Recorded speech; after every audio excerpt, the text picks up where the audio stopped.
አባይ ባንክ ሊስት ተደርጓል። ፍራውድ አለ ነው ሁል ጊዜም ቢሆን እውነተኛ ያልሆነ ትርፍ የያዘን ሼር የመሸጥ ነገር በገበያው ላይ የተለመደ ነበር። ሁሉም ኢንቨስተር ኢንቨስት ለማድረግ ማየት የሚጠበቅበት ዶክመንት አለ። ሰነደ መዋለ ንዋዮቹ ተመዝግበዋል ማለት በኢትዮጵያ ካፒታል ማርኬት ባለስልጣን ለኢንቨስተሮች ይሄ ነገር ያዋጣል። ቡና ባንክ በኢትዮጵያ ካፒታል ማርኬት ባለስልጣን አማካኝነት ተመዝግቧል። ስለነዚህ ሰዎች የማናውቀው ነገር የለም። ሰላም፣ እንኳን ወደ ስቶክ ማርኬት ዶት የዩቲዩብ ቻናል በደህና መጣችሁ። እኔ ሊዲያ ነኝ። የሱፍ ሀጂ ይባላለሁ። ዛሬ የተገናኘነው በአራተኛው የፖድካስታችን ኤፒሶድ ነው። ባሳለፍነው ሳምንት ከተፈጠሩ ዋና ዋና የፋይናንስ የካፒታል ማርኬት እንዲሁም ደግሞ የኢኮኖሚ ዜናዎች ዲስከስ ከማድረግ እንጀምራለን። በሳምንቱ ውስጥ እንግዲህ ትልቁ ዜና የነበረው አባይ ባንክ ሊስት ተደርጓል። ከዛ በተጨማሪ ደግሞ ቡና ባንክ በኢትዮጵያ ካፒታል ማርኬት ባለስልጣን አማካኝነት ተመዝግቧል። ሼሮቹን አስመዝግቧል። ከዛ በተጨማሪ ደግሞ ዓለም ባንክ የሰጠውን የ600 ሚሊዮን የአሜሪካ ዶላር በፓርላማ አማካኝነት ጸድቋል።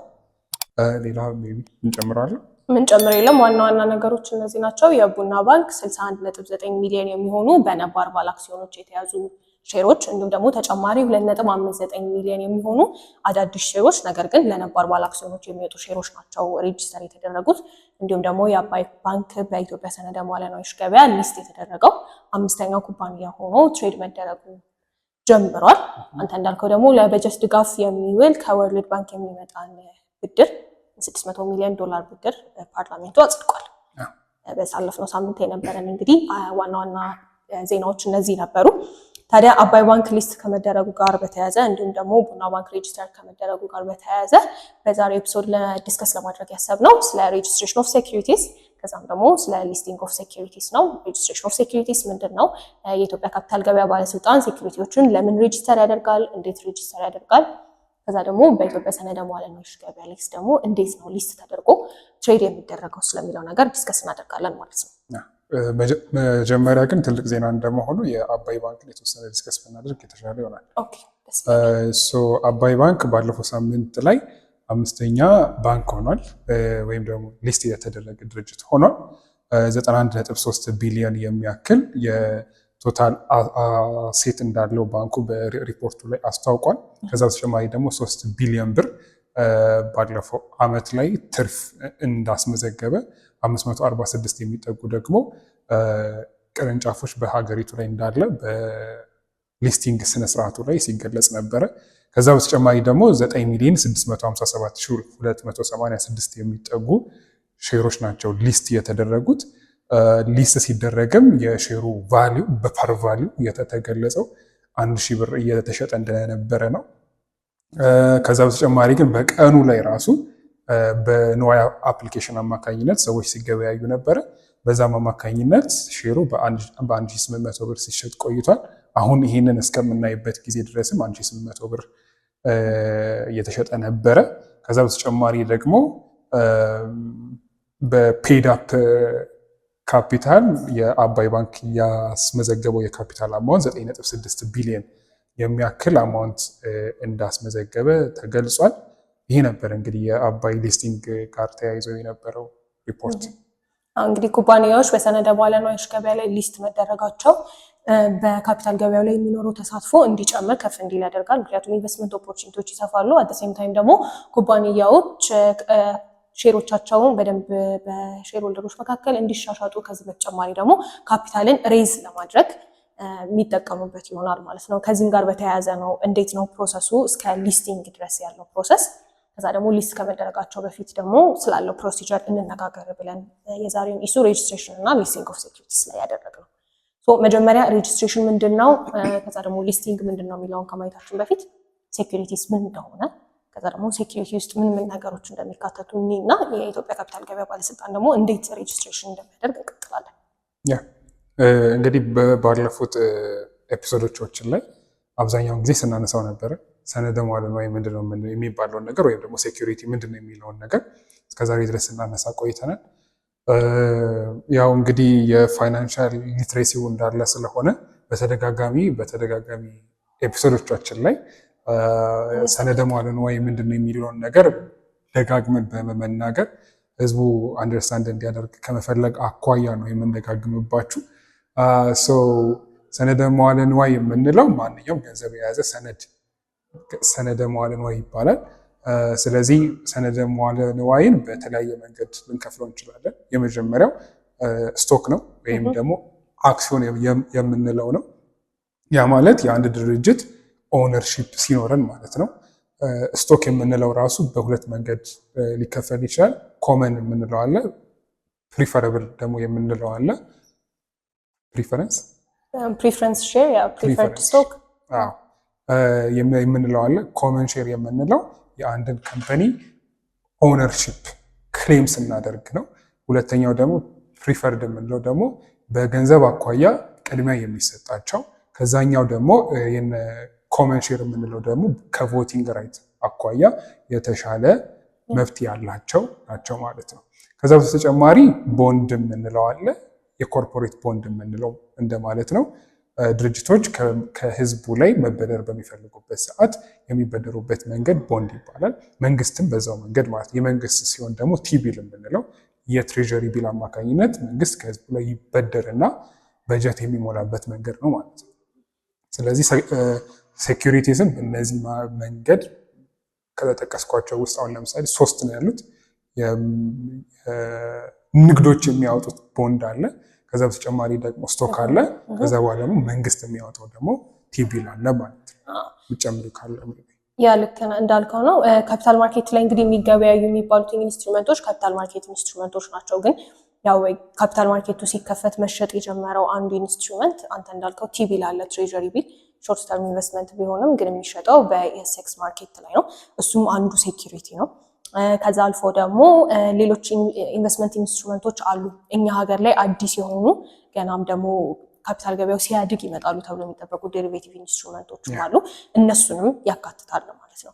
አሁን ሬጅስትሬሽን ምን እንደሆነ እኔና ከሬጅስትሬሽን ደግሞ ኤክስክሉድ የሚደረጉ በካፒታል ገበያው ሬጅስተር መደረግ የማይጠበቅባቸው ኢንስትሩመንቶች የትኞቹ እንደሆኑ ዲስከስ እናደርጋለን። ሬጅስትሬሽን የሚባለው ነገር ምንድን ነው፣ ለምን አስፈለገ ከሚለው እንጀምርና ያው እንዳልነው ከዚህ በፊትም ብዙ ጊዜ ቀድመን ደጋግመን ተናግረናል። የኢትዮጵያ ካፒታል ገበያ ከመምጣቱ በፊት ስለነበሩ ጉዳዮች ብዙ ሰዎች ሼር ለመሸጥ ሼር እንሸጣለን ብለው ሼር ከሸጡ በኋላ ገንዘቡን ይዞ መጥፋት፣ ሰዎች ሼር ገዝተው ኦነርሺፕ ራይቱን የማያገኙበት ዲቪደንድ የማይካፈሉበት ሲቹዌሽኖች ነበሩ። እነሱን ለመፍታት ሲባል ነው ሬጅስትሬሽን የሚባለው ነገር የመጣው። ሬጅስትሬሽን የሚካሄደው ታዲያ በኢትዮጵያ ካፒታል ገበያ ባለስልጣን ወይም ኢትዮጵያን ካፒታል ማርኬት ኦቶሪቲ የምንለው ነው። ያው እንደሚታወቀው ባለስልጣን መስሪያ ቤቱ የተቋቋመበት ዋና ዓላማ ኢንቨስተር ፕሮቴክሽን ነው። ማርኬቱ ትራንስፓረንት የሆነ አካውንተብል የሆነ ኢንትራክሽን እንዲኖር ማድረግ ነው። አንድ የሚያደርግበት መንገድ ታዲያ ሬጅስትሬሽን ኦፍ ሴኪሪቲስ ነው። ሴኪሪቲዎችን ሬጅስተር ያደርጋል። ያው በአይፒኦ ካሁን በኋላ ማንኛውም ኩባንያ ሼር መሸጥ ከፈለገ መጀመሪያ በባለስልጣን መስሪያ ቤቱ ፍቃድ ማግኘት አለበት። ኤግዚስቲንግ ሼሮች ደግሞ ሬጅስተር እንዲደረጉ ሁሉም ሼር የሸጡ ከዚህ በፊት ኩባንያዎች ደግሞ ሼሮቻቸውን ሬጅስተር እንዲያደርጉ እየተደረገ ይገኛል። በዛም አሁን እንደ ቡና ባንክም ሌሎች ባንኮችም ሼሮቻቸውን ሬጅስተር ያስደረጉት ማለት ነው። ሬጅስተር ሲደረግ ያው ሌጋሊ ማንዳቶሪ የሆነ ነገር ነው የሚያደርጉ የካፒታል ገበያ ባለስልጣን ነው ሌላውን እናያለን ማለት ነው። አንደኛው ሬጅስትሬሽን የሚያስፈልገው ለኢንቨስተር ፕሮቴክሽን ነው ብዬ ነበረ።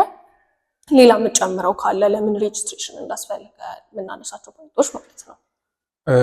እንግዲህ የኢትዮጵያ ካፒታል ማርኬት ባለስልጣን ኢንጀነራል ፎር ዘ ላስት 1 year በጣም አጽንኦት ሰጥቶ ሲናገር ከነበረባቸው ጉዳዮች መካከል አንደኛው ሼር ከምፓኒዎች ሼሮቻችሁን የኢትዮጵያ ካፒታል ማርኬት ባለስልጣን ጋር መታችሁ እንድታስመዘግቡ የሚለው ነው። ስለዚህ አሁን ላይ እየተመዘገበ ያሉት የባንኮቹ እንዳለ ሆኖ ግን ሁሉም ሼር ከምፓኒ የሚባል ድርጅት እንዳለ ሼሮቹን እንዲያስመዘግብ ግዴታ አለበት። ይህም ደግሞ በሀገሪቱ ውስጥ የሚንቀሳቀሱ የሼር ከምፓኒዎች የሚወስዷቸው እርምጃዎች እያንዳንዱ በኢትዮጵያ ካፒታል ማርኬት ባለስልጣን እይታ ውስጥ መሆን ስላለበት ነው። ይህም ደግሞ ልክ ስጠቀቅሽው እንደነበረ የመጀመሪያው የኢንቨስተር ፕሮቴክሽን ነው። ከዛ በተጨማሪ እንግዲህ በማርኬቱ ላይ በተደጋጋሚ ስናነሳ የቆየ ነው ምንድነው ፍራውድ አለ ነው። ሁል ጊዜም ቢሆን የተለያዩ የሼር ከምፓኒ ድርጅቶች እንጀምራለን። ትርፉ ደግሞ በጣም ገዘፍ ያለ ፕሮሚሲንግ የሚመስል ግን ደግሞ ልክ እንደሚባለው ደግሞ እውነተኛ ያልሆነ ትርፍ የያዘን ሼር የመሸጥ ነገር በገበያው ላይ የተለመደ ነበር። ሼሩን የሚሸጡት ሰዎች እነማን ናቸው የሚባለው ነገር የማይታወቅ፣ የፋይናንሻል ሪፖርታቸው ምንድነው የሚመስለው የሚባለው ነገር የማይታወቅ፣ ከዛ በተጨማሪ ደግሞ ለምን ያህል ጊዜ በገበያው ላይ ቆይተዋል የሚባለው ነገር የማይታወቅበት ሁኔታ ባለበት ገበያ ውስጥ ነበር እስከዛሬ ድረስ የኢትዮጵያ ካፒታል ማርኬት ሳይሆን ያው ኢንጀነራል የሼር ገበያው ኦፕሬት የሚያደርግበት መንገድ እንደዛ ነበረ ማለት ነው። ከዛ በተጨማሪ ደግሞ የትረስትን ቢልድ ከማድረግ አኳያ የማንኛውም ሼር ከምፓኒ መመዝገቡ በጣም አስፈላጊ ነው። ለግልፀኝነት በጣም አስፈላጊ ነው። ፍራውድን ከመከላከል አኳያ ደግሞ ይሄ በጣም አስፈላጊ እርምጃ ነው ማለት ነው። ሁሉንም አንተ ብለዋል። አንድ ያልተጠቀሰን ነገር ብዬ የማስበው የዲስክሎዥር ኢሹ ነው። ማንኛውም የፋይናንስ ዲሲሽን ላይ ዲስክሎዥር ዋናውን ነገር ይወስዳል። ምክንያቱም ኢንቨስተሮች አሁን የካፒታል ገበያ ባለስልጣኑ የሚያደርገው ነገር ኢንቨስተሮች ኢንፎርምድ የሆነ ዲሲሽንን ዲሳይድ እንዲያደርጉ ነው። ኢንፎርሜሽን አሳይሜትሪ ማጥበብ ነው። ሼሩን በሚሸጡ ሰዎች እና ሼሩን በሚገዙ ሰዎች መካከል ያለውን ኢንፎርሜሽን አሳይሜትሪ ማጥበብ ነው። ኩባንያዎች ምን እንዲያደርጉ ነው ሬጅስትሬሽን ማንዳቶሪ የሚያደርገው ማለት ነው? ዲስክሎዘር እንዲያወጡ ነው። ስለ ኩባንያው ፋይናንስ ሲቹዌሽን፣ ስለ ኮርፖሬት ገቨርናንስ ስታንዳርዱ፣ ስለ ሪስክ ፋክተሮች፣ ስለ አዘር ዲው ዲሊጀንስ ፕሮብለሞች እንዳለ ኢንቨስተሮች በቃ ኢንቨስት ከማድረጋቸው በፊት ማወቅ ያለባቸውን ነገር ማወቅ እንዲችሉ እና ፉሊ ኢንፎርሜድ እንዲሆኑ ማድረግ ነው። ሬጅስትሬሽን ሪኳየርመንቱ ያንን ዲስክሎዥር ወደ መፍጠር ነው ለመፍጠር ነው የሚሞክረው ማለት ነው። አሁን ዲስክሎዥር የሚለውን ነገር ካነሳን ወደ ምን እንሄዳለን ማለት ነው? የሬጅስትሬሽን ሪኳየርመንት የኢትዮጵያ ካፒታል ገበያ ባለስልጣን ሴኪሪቲዎችን ሬጅስተር ሊያደርግ ሲል ኢኩዊቲ ሼር፣ ቦንድ ብቻ ማንኛውንም ሴኪሪቲ ሬጅስተር ሊያደርግ ሲል ምን ነገሮችን ነው ሪኳየር የሚያደርገው ከኩባንያዎች የሚለውን ነው የምናየው። መጀመሪያ ከሱ ተነስተን የካፒታል ገበያ ባለስልጣኑ የኢንፎርሜሽኑን ጥራት ለማስጠበቅ ሲል አንድ የሚያደርገው ነገር አለ። ኩባንያዎች በራሳቸው አይደለም ሬጅስትሬሽን ስቴትመንት የሚሰሩት ፕሮስፔክተስ የሚያዘጋጁት። ያው ሁሉም ኢንቨስተር ኢንቨስት ለማድረግ ማየት የሚጠበቅበት ዶክመንት አለ። ሁላችንም ኢንቨስት ከማድረጋችን በፊት ኢንቨስት የምናደርግበትን ኩባንያ ፕሮስፔክተስ አይ ቲንክ በአማርኛው ደንበኛ ሳቢ ሰነድ መግለጫ ሰምቲንግ ልክ እንደዛ እሱን ነው እንግዲህ ማንበብ ያለበት። አሁን ይሄኛውን ፕሮስፔክተስ የሚያዘጋጀው ማን ነው ከሚለው እንጀምር። ካፒታል ገበያ ባለስልጣኑ ማንዴት የሚያደርገው ቦዲ አለ። ከሱን ጀምርና ሪኳየርመንቶቹ ደግሞ ምን እንደሆኑ ዲስከስ እናደርጋለን። የኢትዮጵያ ካፒታል ማርኬት እንግዲህ የኢትዮጵያ የካፒታል ማርኬት አገልግሎት ሰጪዎች የሚባሉ አካላት አሉ። እነኝም ደግሞ የኢንቨስትመንት አድቫይዘሪ የሚሰሩ ተቋማት አሉ። ከዛ በተጨማሪ ደግሞ ኢንቨስትመንት ባንክ ላይ የሚሰሩ ተቋማት አሉ። ለሲቢ ካፒታል፣ አዋሽ ካፒታል፣ ኢንቨስትመንት ባንኮች፣ ሲንቄ ኢንቨስትመንት ባንክ፣ የፈረስት አዲስ ኢንቨስትመንት ባንክ ላለማዳላት ነው እንግዲህ እዚህ የምናደርገው ሁሉንም እንጠራለን እና እነኚህ አካላት ናቸው የመጀመሪያ ፕሮስፔክተሱን የማዘጋጀት ኃላፊነት ያላቸው ማለት ነው። ዳይሬክቲቭ እንደሚያስቀምጠው ኩባንያዎች ትራንዛክሽናል አድቫይዘር አፖይንት ማድረግ አለባቸው ግዴታ። ይሄም ኢንዲፔንደንት የሆነ አካል እንዲኖር ይጠቅማል ማለት ነው። ባንኩ ወይም ደግሞ የሼር ከምፓኒው እና ወደ ኢትዮጵያ ካፒታል ማርኬት ሄዶ ሊስት ለመደረግ የሚፈልግ ከሆነ ከዛ ሴም ታይም ደግሞ ፕሮስፔክተሱን ደግሞ በራሱ የሚያዘጋጅ ከሆነ ችግር ነው። ምክንያቱም ኢንዲፔንደንስ እዛ ጋር ስለሚጎል ማለት ነው። ፎርዛት ማተር የትራንዛክሽን አድቫይዘሪ ግዴታ ያስፈልጋል። ፎርዛት ደግሞ የካፒታል ማርኬት አገልግሎት ሰጪዎች የሚባሉት እነሱ ደግሞ ፈቃድ ያላቸው ብቻ ፕሮስፔክተስ ለማዘጋጀት ፕሮስፔክተስ ያዘጋጃሉ ማለት ነው። ኢቨን የኢንቨስትመንት አድቫይዘሪ ላይ የሚሰሩ አካላት ሆነው ራሱ በሶስት መንገድ ይከፈላሉ። ታየር 1፣ ታየር 2፣ ታየር 3 እየተባለ ማለት ነው። ታየር 1 ላይ ያሉት ብቻ ናቸው የፕሮስፔክተስ የደንበኛ ሳቢ መግለጫ የማዘጋጀት መብት ያላቸው ማለት ነው፣ ወይም ደግሞ ፈቃድ ያላቸው እነኚህ አካላት ናቸው ፕሮስፔክተስ የሚያዘጋጁት። እንደ ሪኳየርመንት ካሉ ጉዳዮች መካከል አንደኛው ፕሮስፔክተስ ነው። እዛ ውስጥ ደግሞ መካተት ያለበት ብዙ ነገር አለ። ከነዚህ ውስጥ አንደኛው የፋይናንሻል ስቴትመንት ነው። ኦዲትድ የሆነ የፋይናንሻል ስቴትመንት ግዴታ ያስፈልጋል። ምክንያቱም ማንኛውም ኢንቨስተር ኢንቨስት ለማድረግ በሚያስብበት ጊዜ የትርፉ አማውንት ምን ያክል ነው፣ ብድር አለበት ወይ ድርጅቱ፣ አሴቱ ምን ያክል ነው የሚለውን ነገር በግልጽ ማወቅ ስላለበት IFRS ስታንዳርድን የጠበቀ የፋይናንሻል ስቴትመንት ይኖረው ይገባል ማለት ነው። ተጨማሪዎች ተጨማሪ ሌሎች የሚካተቱ አሉ። አንተ እንዳልከው እነዚህ ትራንዛክሽናል አድቫይዘሮችም በካፒታል ገበያ ባለስልጣን ላይሰንስ የተሰጣቸው ብቻ ካፒታል ማርኬት ሰርቪስ ፕሮቫይደሮች መሆን አለባቸው። አት ዘ ሴም ታይም እሱኛውንም ዊንግ የባለስልጣን መስሪያ ቤቱ የሚቆጣጠረው ዊንግ ነው ማለት ነው። አንተ እንዳልከው ፕሮስፔክተስ ውስጥ አንደኛው ዋናው አስፈላጊ ነገር ኦዲትድ ፋይናንሻል ስቴትመንት ነው። ኦዲት የተደረገ ፋይናንሻል ስቴትመንት መኖር አለበት። ከዛ አልፎ ደግሞ ኮርፖሬት ኢንፎርሜሽን ሊኖረው ይገባል። ማነው ማናጀሩ፣ ማነው ቦርድ ሜምበሮቹ ማናቸው፣ ቼርፐርሰኑ ማን ነው የሚለውን ነገር ክሊርሊ ዲስክሎዝ ማድረግ አለበት። ከዛ በተጨማሪ ደግሞ ሪስክም ዲስክሎዥር መደረግ አለበት ማለት ነው። ሪስክ አሰስመንት ተሰርቶ ኢን ሪጋርድ ቱ ደ ማርኬት ሊሆን ይችላል፣ በቢዝነሱ ኢኮኖሚውንም አካተው ፌስ ሊያደርጉ የሚችሉትን ሪስክ አት ዘ ሴም ታይም ደግሞ ያንን ሪስክ በምን አይነት መንገድ ማኔጅ ያደርጉታል፣ ሚትጌት የሚያደርጉት ከሆነ ደግሞ በምን አይነት መንገድ ሚትጌት አቮይድ ያደርጉታል የሚለውንም ነገር ማስገባት ይኖርባቸዋል። ከዛ አልፎ ደግሞ ዲው ዲሊጀንስ የምንለው ወይም ደግሞ ይሄ ሰፖርቲንግ ሌጋል ዶክመንቶች ያስፈልጋሉ። ይሄ ሰርድ ፓርቲ ሌላ ሎየር ወይም ደግሞ የህግ ባለሙያ የሚያዘጋጀው ዲው ዲሊጀንስ ሊኖረው ይገባል። ገቨርናንስ ኢንፎርሜሽንም ይኖረዋል። ኩባንያው የሚመራበት ገቨርናንስ ኢንፎርሜሽንም እንደዚሁ መካተት አለበት ማለት ነው። በዋነኝነት ፕሮስፔክተስ ውስጥ የሚካተቱት ነገሮች እነዚህ ናቸው ማለት ነው። ሶ ይሄ ፕሮስፔክተስ አንዴ ከተሰራ በኋላ ደግሞ የሚቆም አይደለም። በየጊዜው ኳርተርሊ እንዲሁም ደግሞ አኑዋሊ ራሳቸውን አፕዴት እያደረጉ የሚስተካከል የፕሮስፔክተስ አይነት ነው ማለት ነው። ሶ ይህንን ፕሮስፔክተስ ሲያዘጋጁ ትራንዛክሽን አድቫይዘር ይኖራል፣ ኦዲት ፈርሞች ይኖራሉ፣ ፋይናንሻል ስቴትመንቱን ኦዲት የሚያደርጉት ከዛ ዲው ዲሊጀንሱን የሚሰሩ ደግሞ ሌጋል ፐርሰኖች ይኖራሉ፣ ሪስኩን የሚሰራው ልክ እንደዚሁ እና ትራንስፓረንሲን ከማስጠበቅ አልፈው ደግሞ አካውንታቢሊቲንም ክሬት ያደርጋል ማለት ነው። ሶ ሁሉም ጆይንትሊ ሊያብል ናቸው ለዚህ ፕሮስፔክተስ። ኩባንያውም ፕሮስፔክተሱ በመዘጋጀት ውስጥ የሚሳተፉ ሰዎችን በሙሉ ማለት ነው። ሶ የካፒታል ገበያ ባለስልጣን ይህንን ፕሮስፔክተስ ወርድ ባይ ወርድ ሪቪው ካደረገ በኋላ አፕሩቫል ይሰጣል። ይሄ አፕሩቫል ምን ማለት ነው? በኢትዮጵያ ካፒታል ገበያ ባለስልጣን የሆነ ሼር ተመዘገበ ሲባል ወይም ደግሞ ፕሮስፔክተሱ አፕሩቭ ተደረገለት ሲባል ምን ማለት ነው? ላይክ ያዋጣል ግዙት ማለት ነው አይደለም። ትልቁ ሚስኮንሰፕሽን ይሄ ነው። ስለሱ ዲስከስ እናድርግ።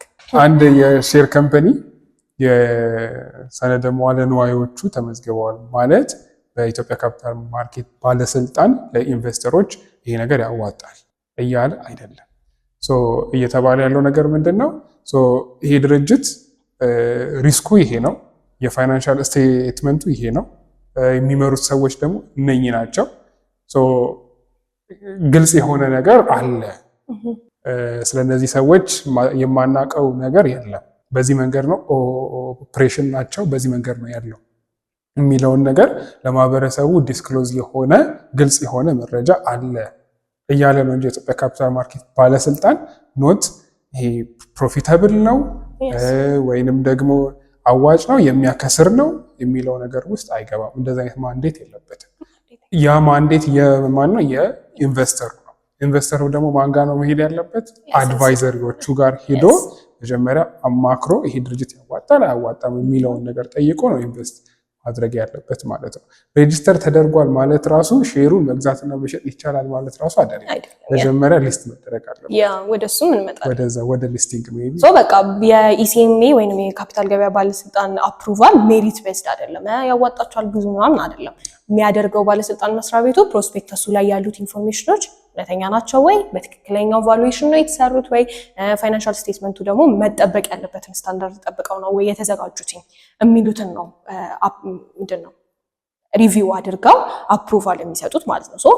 በኢሲኤምኤ አፕሩቫል ያገኘ ኩባንያ ባይዘው በተከታታይ 3 ዓመታት የከሰረ ኩባንያ ሊሆን ይችላል። ኢሲኤምኤ የሚያረጋግጠው እዛ ፋይናንሻል ስቴትመንት ላይ ሎስ የእውነት ሎስ አጋጥሟል ወይስ የእውነት ፕሮፊት አለ ወይ የሚለውን ነገር ብቻ ነው የሚሰራው ማለት ነው። ሌላው ነገር አንተ እንዳልከው በኢንቨስተሮች እጅ ላይ የሚያርፍ ነገር ነው የሚሆነው ማለት ነው። አሁን አንተ እንዳልከው ሬጂስተር ተደርጓል ማለት ደግሞ መሸጥ ይችላል ማለትም ብቻ አይደለም። ሌላ አንድ ነሰሰሪ ፖይንት አለ። እሱ ምንድነው? ሊስቲንግ ነው። ሊስት የሚያደርገው ኢሲኤምኤ ነው አይደል? ያተሳሳች ማርኬቱ ላይ ያሉትን ኮመን ሚስኮንሰፕሽኖች እስቲ ስላደረግ ብዬ ነው። እሺ ሊስቲንግ ምን እንደሆነ ንገረን ነው። ኦኬ አንድ ድርጅት መጀመሪያ በኢትዮጵያ ካፒታል ማርኬት ባለስልጣን አማካኝነት ከተመዘገበ ሼሮቹ ከተመዘገቡ በኋላ የሚሄደው ሊስት መደረግ ፍላጎት ካለው፣ ከሌለው ካለው ግን ወደ ኢትዮጵያ ሰነድ ሙዓለ ንዋይ ገበያ ይሄዳል። ወይም ደግሞ ኤስኤክስ የምንለው ማለት ኢትዮጵያን ሴኩሪቲስ ኤክስቼንጅ ሄድና ሊስት መደረግ እፈልጋለሁ ይላል። የኢትዮጵያ ሰነድ ሙዓለ ንዋይ ገበያ ደግሞ የሚመራበት ሩል ቡክ አለው፣ መመሪያ አለው። እሱ የራሱ ህጎች አሉት ማለት ነው። እሱን የሚያሟላ ከሆነ ወደ ኢትዮጵያ ሰነድ ሙዓለ ንዋይ ገበያ ላይ ሊስት መደረግ ይችላል ማለት ነው። ሊስት መደረግ ማለት ነው በመጀመሪያ ደረጃ አንድን ካምፓኒ መግዛት፣ የአንድን ካምፓኒ ሼሮች መግዛትና መሸጥ ይቻላል። ፐብሊክሊ አቬለብል ነው። ማንኛውም ኢንቨስተር ሼሩን ይዞ ቁጭ የማለት ግዴታ የለበትም። ለሌላኛው ለሰርድ ፓርቲ መሸጥ፣ መግዛት፣ መገበያየት ይችላል ማለት ነው። ይሄ ነው እንግዲህ ሊስቲንግ የምንለው። የመጀመሪያው በር የኢትዮጵያ ካፒታል ማርኬት ባለስልጣን የዘጋው ነው። በሬጅስትሬሽን አማካኝነት ይገባል። እሱን ሲጨርስ ደግሞ የኢትዮጵያ ሰነድ ሙዓለ ንዋይ ገበያ ላይ ሄዶ ሊስት የመደረግ ሪኳየርመንቶችን ካሟላ የኢትዮጵያ ሰነድ ሙዓለ ንዋይ ገበያ ላይ ሊስት ይደረጋል ማለት ነው። ከዛ በኋላ ያንን ሼር በማንኛውም ኢንቨስተሮች መካከል በብሮከር አማካኝነት በመሆን ወይም ደግሞ ደላላ መገበያየት እንችላለን ማለት ነው። የረሳ ነው ሜንሽን ያላደረግነው ነገር ሴኩሪቲ ሬጅስትሬሽንን ገቨርን የሚያደርግ ዳይሬክቲቭ አለ። የፒኦ ዳይሬክቲቭ ፐብሊክ ኦፈሪንግ ኤንድ ኢንቨስተር ፕሮቴክሽን 1030 የ2024 ዳይሬክቲቭ ማለት ነው። በሱ መሰረት ነው ፕሮስፔክተሱ ሪቪው የሚደረገው። እንዲሁም ደግሞ ፕሮስፔክተሱን ሲያዘጋጁ ትራንዛክሽናል አድቫይዘሮች ያንን ዳይሬክቲቭ ተከትለው ነው። ከዛ ደግሞ እሱን ስቴጅ ያለፈ ኩባንያ ደግሞ በኢኤስኤክስ ሩል ቡክ መሰረት ደግሞ ወደ ሊስቲንግ ይመጣና ሊስት ይደረጋል ማለት ነው። ከዚህ የወሰን አሁን አንተ ካልከን ነገር የምንወስደው ምንድነው ሬጅስትሬሽን ኢዝ ማንዳቶሪ ሊስቲንግ ኢዝ አ ቾይስ ማለት ነው። ሬጅስተር መደረግ ግዴታ ነው። በቃ ሬጅስተር ያልተደረገ ሼር አይሸጥም፣ አይንገዛም በካፒታል ገበያው ላይ ኢሌጋል። ሊስቲንግ ላይ ግን ስንመጣ የፈለገ ኩባንያ ነው ሊስት የሚያስደርገው ማለት ነው። ሊስት ማድረግ ቾይስ ካልሆነ ታዲያ ለምን ኩባንያዎች ራሳቸውን ሊስት ያደርጋሉ? ላይክ ምክንያቱም ሊስቲንግ ሌላ ወጪ ነው ለኩባንያዎች፣ ሌላ ደግሞ ባክ ኤንድ ፎርዝ ያለው ፕሮሰስ ነው። ምክንያቱም ሁለቱም ኢንቲቲዎች የራሳቸው ሪኳየርመንቶች ካልተሟሉ ባክ ኤንድ ፎርዝ ያለው ፕሮሰስ ስለሆነ ማለት ነው። ለምንድን ነው ሊስት የሚደረጉት ኩባንያዎች? when they can easily be traded on the OTC market ማለት ነው። የመጀመሪያው እስካሁን ድረስ እንግዲህ የኢትዮጵያ የፋይናንሻል ሲስተም እየተመራ ያለው በባንኪንግ ሲስተም ነው። በባንኪንግ ሲስተም ሲሆን ደግሞ ብቸኛው ካፒታል የምታገኝበት ሬዝ የምታደርግበት ዋነኛው መንገድ ባንኮች ናቸው።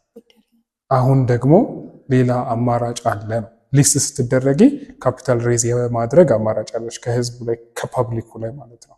ከነሱ ላይ ካፒታል ሬዝ ለማድረግ ነው ድርጅቶች ሊስት የሚያደርጉት። የመጀመሪያው ሪዝን እሱ ነው። ሁለተኛ ላይ ደግሞ ቪዚቢሊቲ እና ሬፑቴሽን። ሊስት የተደረገ ድርጅት እንዴት ነው ሁሉ ነገሩ ግልጽ ነው። እዚህ ላይ እዚህ የሼር ካምፓኒ ላይ የሚያሰጋችሁ ነገር የለም። የሚያሰጋ ነገር ሊኖር ይችላል ግን ዲስክሎዝ ይደረጋል ሁሉም ነገር። ሁለት መሰናክል ያለፈ ኩባንያ ነው እና ደግሞ የኢትዮጵያ ካፒታል ማርኬት የሚያልፍበት በኢትዮጵያ ካፒታል ማርኬት ባለስልጣን ውስጥ የሚያልፍበት ሩሎች፣ ህጎች፣ መመሪያዎች ደግሞ ስትሪክት ስለሆኑ ያንን የማለፍ ግዴታ ስላለበት ያንን አልፎ የመጣ ድርጅት which is ሁሉንም ነገር ዲስክሎዝ የተደረገለት ተቋም ነው ማለት ነው። ስለዚህ ሪስኩ ይታወቃል፣ ፕሮፊታቢሊቲው ይታወቃል። ኦል ከዛ በኋላ ያለው ነገር የኢንቨስተሩ ጉዳይ ነው የሚሆነው ማለት ነው። ለቪዚቢሊቲ ለሬፑቴሽን ይጠቅመዋል ማለት ነው። ከዛ በተጨማሪ ደግሞ የኢንቨስተርን ኮንፊደንስ ቡስት ለማድረግ የሊኩዲቲ አማራጭ ይሰጣል። ለምሳሌ ባንኮችን ብር ሴቭ ለማድረግ የምንጠቀመው በቀላሉ በሆነ ብራንች ላይ ሄደን ወይም ደግሞ በሞባይል ባንኪንግ አማካኝነት ብራችንን በቀላሉ እናውጣ ስለምንችል ነው። በኢትዮጵያ ሰነድ ሙዓለ ንዋይ ገበያ ላይ ደግሞ ሼሮቻችንን በቀላሉ መገበያየት እንችላለን። ስለዚህ ለኢንቨስተሩ ኮንፊደንስ ይሰጠዋል በቀላሉ ገንዘቡን ከዛ ላይ ለማውጣት። ከዛ በተጨማሪ ደግሞ የሼር ካምፓኒ ሊስት በመደረጉ ደግሞ ማሟላት ያለበት ሪኳየርመንቶች ስላሉ ግልጽ ስለሆነ ያ ደግሞ ኮንፊደንሱን በደንብ ቡስት እንዲያደርግ ይጠቅመዋል ማለት ነው። ይጨምራል። ያው ከሞላ ጎደል ሁሉንም አንተ ብለዋል። በሊስት መደረጉና በትክክለኛው ኢኩዊቲ ማርኬት ላይ ሼር መሸጡ የኢንቨስተር ኮንፊደንስን ይጨምራል። ፐርሰናሊ እኔ እንደ ኢንቨስተር I would prefer to buy ሊስት የተደረገ ኩባንያን ሼር ኢንስቴድ ኦፍ ኦቲሲ ማርኬት ላይ ሊስት ያልተደረገ ኩባንያን ሼር መግዛት። ምክንያቱም እንዳልከው አንደኛ ብዙ መሰናክል ያለፈ ኩባንያ ነው፣ ሁሉ ነገር ግልጥ ያለ ነው። ከዛ ደግሞ መሸጥ ብፈልግም ሊኪድ የሆነ ማርኬት ላይ ነው ኦልሬዲ ሊስት የተደረገ የሚሆነው ማለት ነው። የእሷ ምርጫ ነው ይሄ የኔ ምርጫ ነው። ዲስክሌመር ኢንቨስትመንት አድቫይስ ሳይሆን እኔ እንደ ኢንቨስተር የምመርጠው ምርጫ ነው የተናገርኩት እና አይ ቲንክ ብዙ ሰዎችም ጋር የሚፈጥረው ኢምፕሬሽን እንደሱ ይሆናል ብዬ ስላሰብኩ ነው። ሶ ሊስት የተደረጉ ኩባንያዎች አይደር በሜን ማርኬት ላይ የኤስኤክስ ሜን ማርኬት ላይ ዋና ገበያ የምንለው ላይ ወይንም ደግሞ በግሮዝ ማርኬት ላይ ይሸጣሉ። ሊስት ያልተደረጉ ኩባንያዎች ደግሞ ብዙ ጫና ይደረግባቸዋል ሊስት እንዲደረጉ። አክቹአሊ ኦቲሲ ማርኬት ላይ እንትን ይባላሉ ማለት ነው፣ ትሬድ ይደረጋሉ። ሶ ግሮዝ ማርኬት፣ ሜን ማርኬት እና ኦቲሲ ማርኬት የምንላቸው ምን እንደሆኑ ዲስከስ እናደርግ። ልክ እንዳልሽ ነው እንግዲህ የተለያየ የሊስቲንግ አማራጮች አሉ። ከነዚህ ውስጥ አንደኛው ሜን ማርኬት ላይ የሼር ካምፓኒዎች ሊስት ይደረጋሉ። ሜን ማርኬት የምንለው ትላልቅ ድርጅቶች ሊስት የሚደረጉበት ገበያ ነው። ከነዚህ ውስጥ አንደኛው እንግዲህ ባንኮች ናቸው። አሁን ሊስት እየተደረጉበት ያሉበት አማራጭ ነው ማለት ነው። ይህም ደግሞ ለ3 ዓመት ያክል የትራክ ሪከርድ ያላቸው ድርጅቶች መሆን አለባቸው። የአይኤፍአርኤስ የፋይናንሻል ሪፖርቲንግ ስታንዳርድን መከተል አለባቸው። ከዛ በተጨማሪ ደግሞ አት ሴም ታይም 500 ሚሊዮን ካፒታል ያላቸው ተቋማት መሆን አለባቸው ማለት ነው ሜን ማርኬት ላይ እንትን ሊስት ለመደረግ የሚያስቡ ከሆነ። ከዛ በተጨማሪ ደግሞ ግሮዝ ማርኬት የምንለው ነው። እነኚህ ደግሞ ለስሞል ለሚዲየም ኢንተርፕራይዞች የተዘጋጀ ገበያ እንደሆነ ይነገራል። ብዙ ሰዎች ተቃውሞ አላቸው። ሪኳየርመንቶቹ በጣም ትልቅ ናቸው ይባላል። አት ሴም ታይም ደግሞ ኤስኤክስ እና ኢሲኤምኤ ደግሞ ኢንቨስተሩን የመጠበቅ ኃላፊነት አለባቸው። በእነዚህ ሁለት ዳይሌማ መካከል ያለ ኢሹ ነው ማለት ነው። የሁለት ለተከታታይ 3 ዓመታት 20% የሚሆን የትርፍ ስቴትመንት ወይም ደግሞ እድገት ማሳየት አለባቸው። ከዛ በተጨማሪ ደግሞ የፋይናንሻል ሪፖርቲንግ ስታንዳርዱን በአይኤፍአርኤስ መንገድ መሆን አለበት። ስለዚህ እነኚህን ለ3 ዓመት ደግሞ ይመስለኛል እየሰሩ ተቋማት መሆን አለባቸው።